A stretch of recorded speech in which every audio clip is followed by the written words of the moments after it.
I think it does, to be honest, Kevin. Yeah, it was a very complete performance from start to finish. I suppose a lot of the talk going into the matches, I suppose, was could Limerick do the business when the pressure was on, and I suppose with Cork going at underage, minor and under 20 coming into the match, that maybe they felt the pressure on them, but my God, they just came out and they went at Cork from the start. They were men on a mission.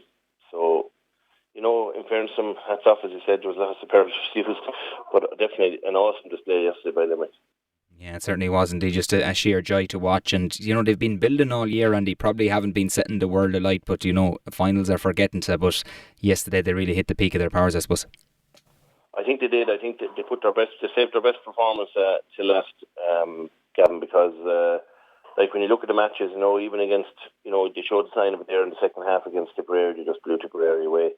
And, the last day, even in the semi-final, you could see them, they were pulling away on Waterford, and yet they weren't really kicking into top gear. But by God, did they put it together yesterday. They really saved the best to last. And I suppose, unfortunately, with Cork and for Cork people, they were at the receiving end of it, Yeah, they certainly were not a nice place, I suppose, to be from a Cork player's point of view, or indeed the Cork supporters. But just that first half display, Andy, Cork 1-11, Limerick 3-18 at half time. Limerick had scored 3-16 when they won the All-Ireland in 2018 against Galway, and they had already, I suppose, managed to beat that in the first half yesterday. It just goes to show how dominant they were and how up for it they were yesterday as well, I suppose.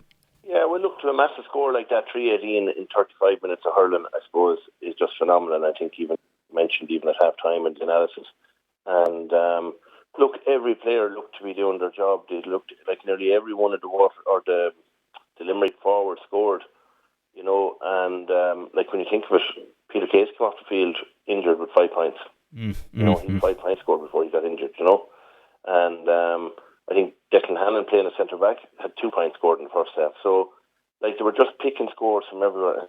They're just a complete hurling team, aren't they, really? When you look back at them, Sean Flynn plays centre-back for his own club, and yet he's cornerback on this Limerick team, and he's a Rolls Royce of cornerback, really, They're just everyone, they're kind of, I suppose, whatever, in fairness to John Kiley and Paul Kinnerkin, whatever they've done to Limerick, they've got them playing for each other, you know what I mean? They've got them playing for the betterment of the team the whole time. There's no one taking crazy shots from out the field.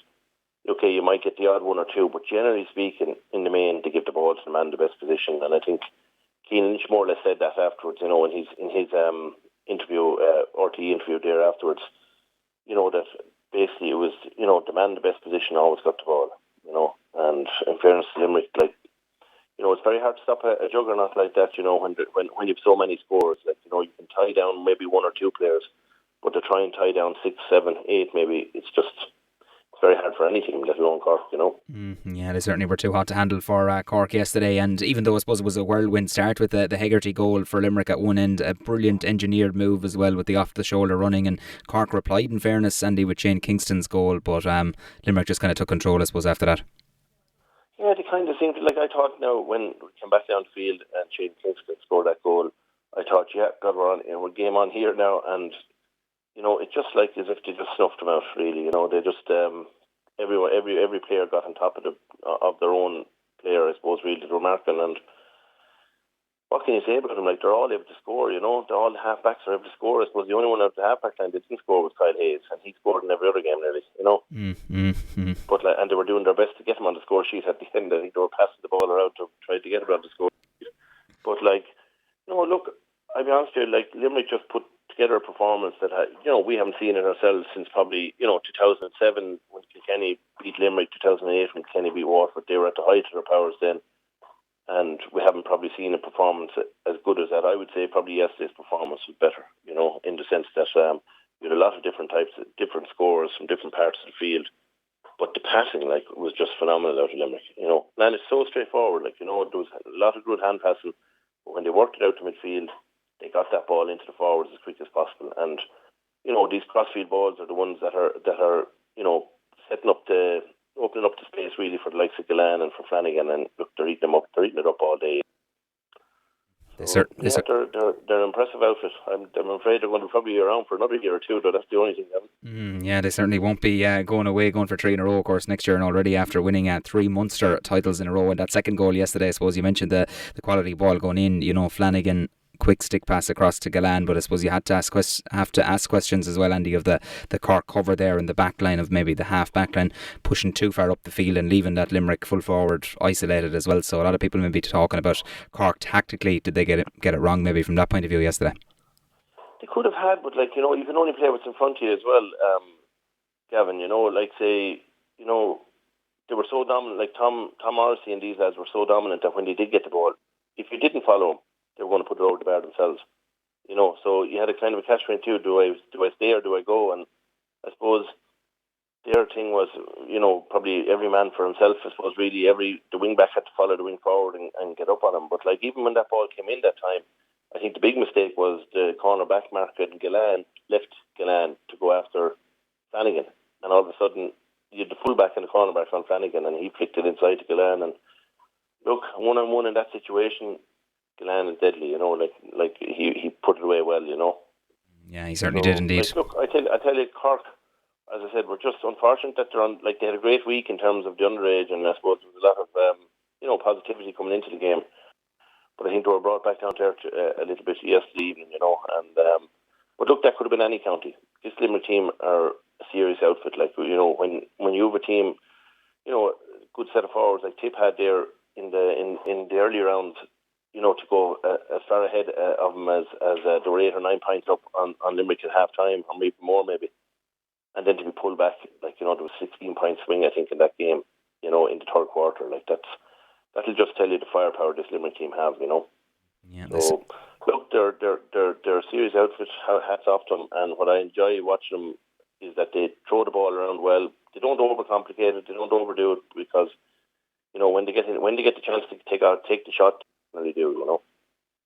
And did so with aplomb yesterday. And as you say, they are a sheer joy to watch as well when in full flow. I suppose in 2-10 to 5 points they outscored Cork in that second quarter yesterday. Garrod Hegarty with 2-2 and guilty of shooting, I think it was 17-18 wides as well, Andy, they had in the end as well yesterday. So the second half just kind of, I suppose, the game kind of was petering out, I suppose, at that stage.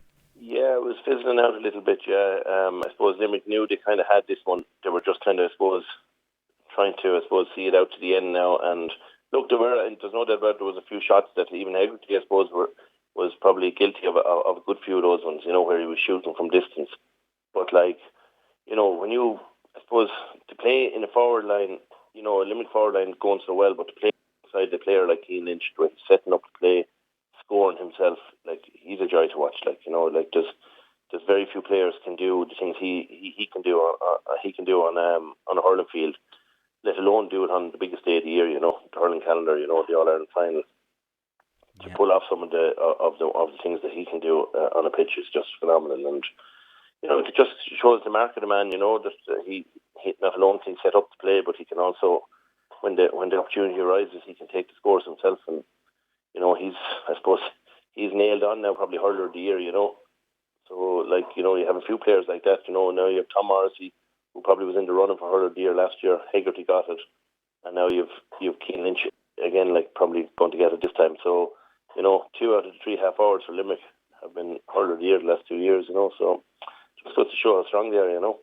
Yeah, phenomenal stuff. 6 unbelievable points yesterday. His assists as well, Cian Lynch, Andy, that is, and just listen to him afterwards as well, talking about, the joy, I suppose, they have going into training, and then, I suppose, illustrating that out in the field as well. It comes across as a kind of a cool, kind of calm personality, but when he goes out in that field as well, he always delivers. Yeah, and even what I mean, sometimes when you do go to county training, you don't always enjoy it, because that it's going to be physical and it's going to be tough and what have you. And every time you go to training, you're obviously fighting for a place on the team, trying to get in there. But to hear the way he spoke about it, in glowing terms of enjoying going to train and enjoying looking forward to these games. You can see they're a happy camp. Things are going well there in Limerick, and you have to admire John Kiley as well. That he does all the management side of it well. Everything is crossed off, all the T's are crossed, the I's are dotted.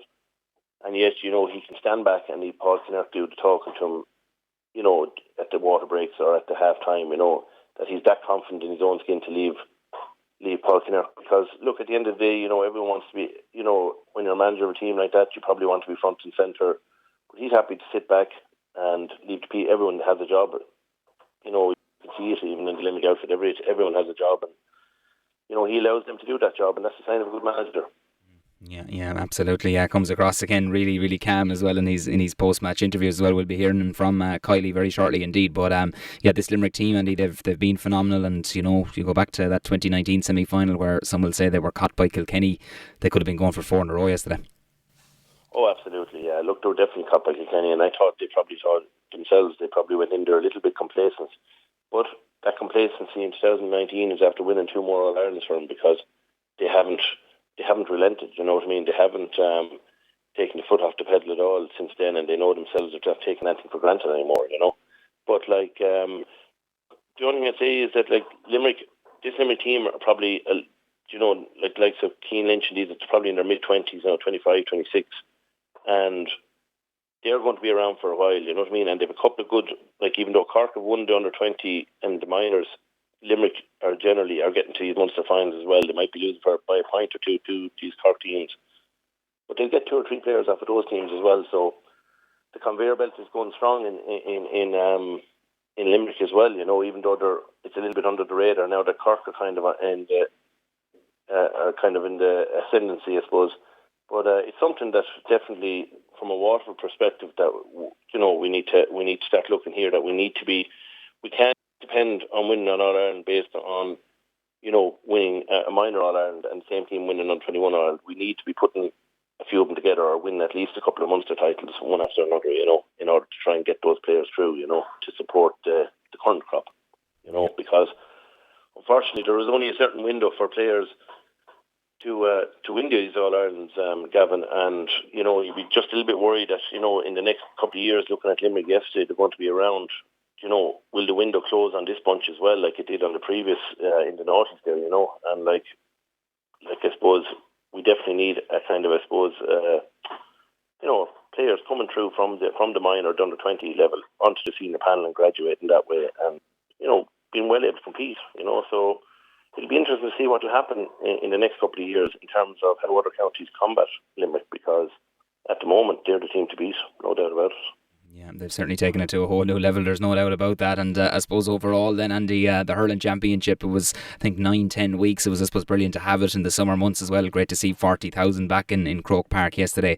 Limerick going to be going for 3 in a row now next year. Phenomenal manager in John Kiley and phenomenal captain in Declan Hannon as well. But overall, the championship and the way it was structured this year in 2021, how did you find it all, I suppose?